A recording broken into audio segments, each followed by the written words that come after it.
At the end of this video, we will be able to know about the causes, clinical features, investigation and treatment of hyperprolactinemia, that is elevated prolactin levels in the blood. But before going into hyperprolactinemia, let's understand briefly the physiology of prolactin. Prolactin hormone, it is secreted from the lactotrope cells of anterior pituitary gland. These cells, they constitute about 20% of total anterior pituitary cells, and these cells on their cell membrane have dopamine type 2 D2 receptor. The major function of prolactin is on the mammary glands. It helps in milk secretion, but it does not help in breast tissue development. Prolactin, it inhibits the gonadotropin releasing hormone, which is released from hypothalamus. When this hormone is inhibited, then pituitary gonadotropins, follicle stimulating hormone and luteinizing hormone, both will be inhibited. And when these gonadotropins, they are inhibited, then estrogens and testosterone, they will also be in lesser quantities, and spermatogenesis and ovulation cannot take place. Now let's see how this prolactin is regulated. From hypothalamus, dopamine is secreted from arcuate nucleus of hypothalamus. This dopamine, it acts on the D2 receptor present on the cell membrane of lactotropes and inhibits the prolactin secretion. On the other hand, thyrotropin releasing hormone, which is again secreted from hypothalamus, it stimulates the lactotrope cells to secrete prolactin. But the major role is of dopamine.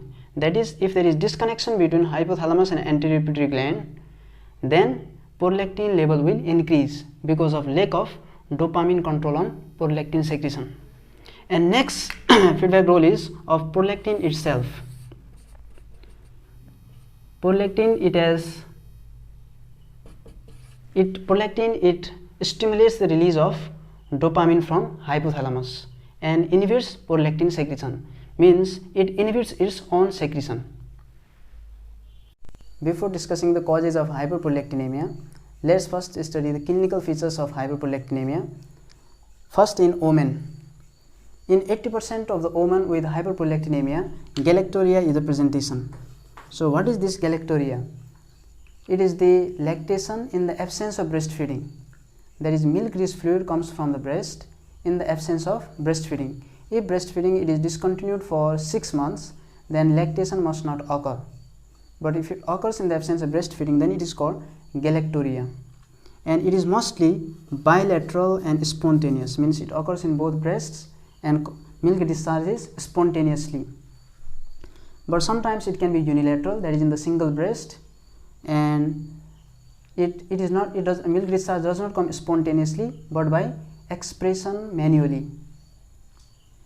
Next is, since prolactin by inhibiting gonadotropin releasing hormone causes the hypogonadism, the features like these will be presented by the patient.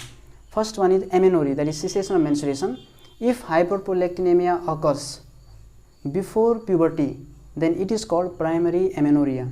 But if hyperprolactinemia occurs in a woman who has started menstruating, then that is called secondary amenorrhea. Likewise, because of inhibition of ovulation, there will be infertility, there will be decreased libido, and bone mineral density will decrease because of low estrogen levels for prolonged period of time. Now, clinical features in males. In males, galactorrhea, it is not a common feature, it does not occur.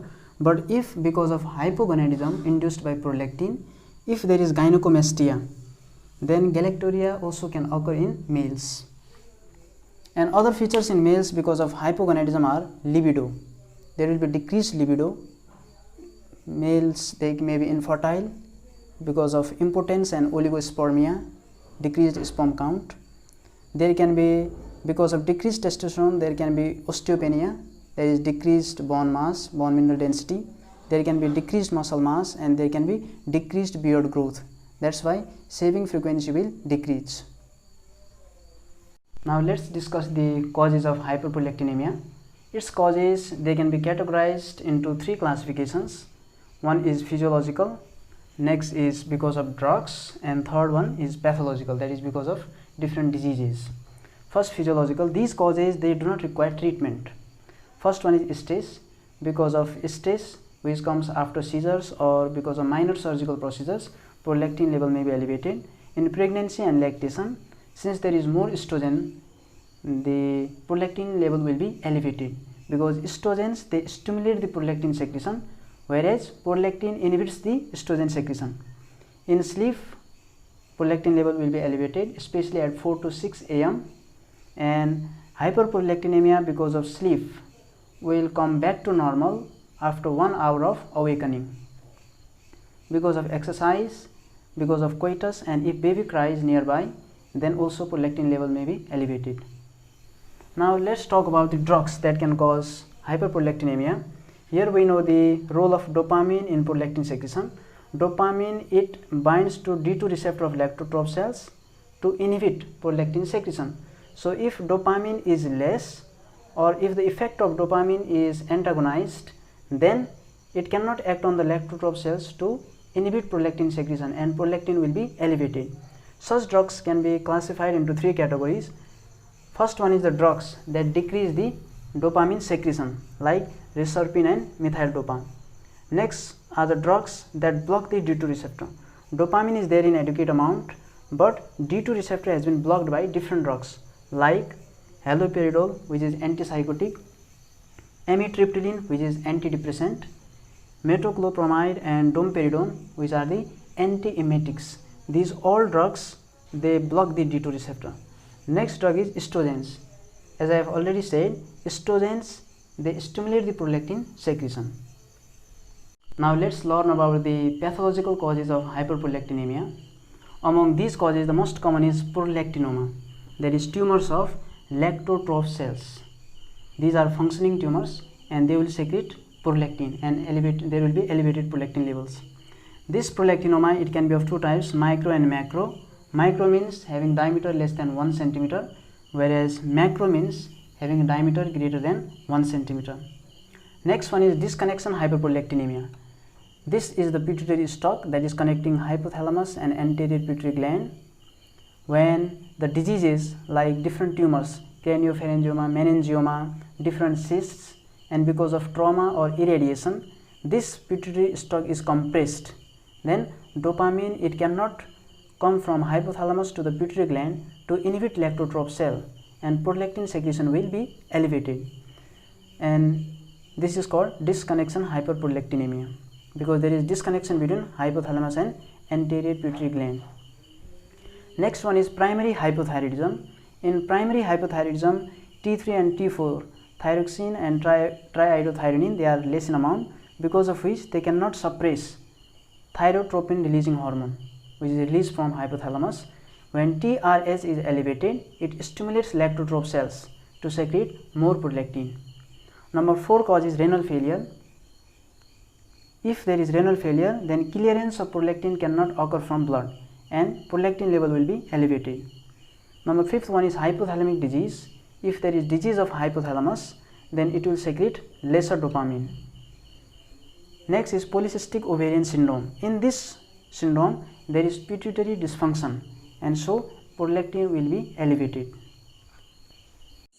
The now investigations for hyperprolactinemia target is to confirm whether there is hyperprolactinemia or not, and next is to find out the cause of hyperprolactinemia.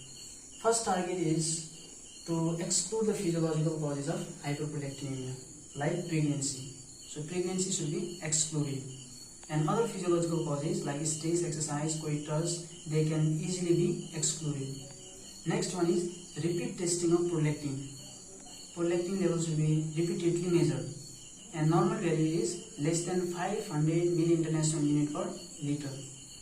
And the level of prolactin in the blood can help to find out the cause of, or to suspect the cause of hyperprolactinemia. If it is 500 to 1000, it is mostly because of physiological causes like stress and drugs. If it is 1000 to 5000, it is most likely because of disconnection hyperprolactinemia or microprolactinoma, or because of different drugs. And if prolactin level is highly elevated, that is greater than 5000 milli-international unit per liter, then there is high chance of being macroprolactinoma, that is greater than 1 centimeter diameter. And next is to test the gonadal function. For testing gonadal function, measurement of FSH, LH, testosterone and estrogens in the blood is done. Next is T4 and TSH, that is thyroid function test, to exclude primary hypothyroidism. Next is if there is suspicion of disconnection hyperprolactinemia or non-functioning pituitary tumors, then MRI and CT scan is indicated, and likewise visual field testing should be done, because if there is any tumors or cyst that will compress the infundibulum or pituitary stalk, then visual field will be abnormal. Now final, the management of hyperprolactinemia. Management, it can be approached in two ways. First one is to remove the cause or to treat the cause, and next one is to decrease the prolactin level. Since hyperprolactinemia, it is causing the distressing symptoms like galactorrhea, amenorrhea, infertility, decreased libido or osteopenia, prolactin level it can be decreased by use of drugs like dopamine agonist. Dopamine agonists like bromocriptine, cabergoline and quinagoline, they can be given, and these drugs they will bind to D2 receptor of lactotroph and will increase the effect of dopamine, that is it will inhibit the prolactin secretion from lactotroph cell. And next, if gonadal dysfunction is the problem, then sex steroids can be given. This is just for symptomatic relief, but the treatment depends upon the cause. If drugs, that is D2 receptor blockers or the drugs that inhibit the dopamine synthesis, they are the problem, then they should be stopped. And dopamine agonist, they should be cautiously given in the patient with psychosis, because dopamine agonist they will aggravate the symptoms, psychiatric symptoms. Next one is if there is primary hypothyroidism, then levothyroxine therapy will bring the prolactin level back to normal. If in case of pituitary tumors, resection, and choice of surgery is transsphenoidal surgery. If the patient is in renal failure and is in dialysis, then renal transplantation can bring the prolactin level back to normal. And if granulomas, they are compressing the pituitary stalk to cause disconnection hyperprolactinemia, then glucocorticoids will be able to reduce them to treat granulomas. So this is all about the management of hyperprolactinemia. Thank you.